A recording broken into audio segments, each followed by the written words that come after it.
네, 정부가 학대 위기에 처한 아동을 조기에 발견하기 위해 필수 예방접종을 하지 않은 만 2세 이하 아동에 대해 전수조사를 실시하기로 했습니다. 또한 출생아를 의료기관이 국가기관에 통보하도록 해서 출생신고 누락을 막기로 했습니다. 기정훈 기자의 보도입니다. 지난 2월 인천의 한 빌라에서 20개월 된 아기가 숨진 채 발견됐습니다. 아기를 방치해 숨지기 한 20대 엄마는 아기를 한 번도 병원에 데려가지 않았습니다. 정부가 학대받는 아이들을 찾기 위해 병원의 진료 기록을 뒤지려는 이유입니다. 4월 17일부터 3개월간 필수 예방접종을 받지 않았거나 최근 1년간 의료기관에서 진료를 받지 않은 36개월까지의 아동 1만 1천 명에 대해서 집중적으로 조사하겠습니다. 특히 2살 이하의 아동학대는 사망사건 비중은 높으면서도 발견율은 낮아 심각성이 큽니다. 정부는 올해 10월부터 아동학대 조사를 시군구가 맡게 됨에 따라 모든 시군구가 조사 인력을 2명 이상 확보하도록 하고 피해 아동에 대한 보호 지원도 강화하기로 했습니다.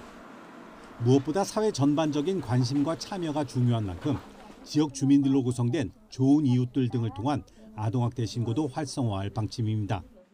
아동학대 현장에 대해서 그냥 남모르게 지나치는 것이 아니라 산불을 신고하듯이 저기 아동학대가 있어요라고 저희들에게 신고하는 분위기가 조성되면 또 병원이 출생아를 국가기관에 통보하는 의료기관 출생통보제를 도입합니다.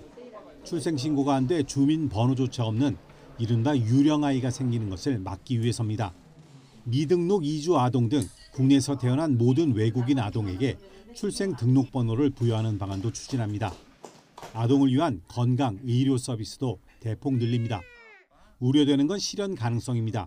방향성은 되게 잘 잡은 것 같은 생각이 드는데 방향만 잘 잡으면 안 되고 그러니까 그것에 걸맞는 인력과 예산을 확보하는 게 굉장히 중요하거든요. 근데 이제 그런 부분들이 지금 요 대책에는 아주 뚜렷하게는 보이지가 않아서 보호 대상 아동은 장기적으로 시설 중심에서 가정형 보호로 체계를 개선하기로 하고 올해 안에 로드맵을 마련하기로 했습니다.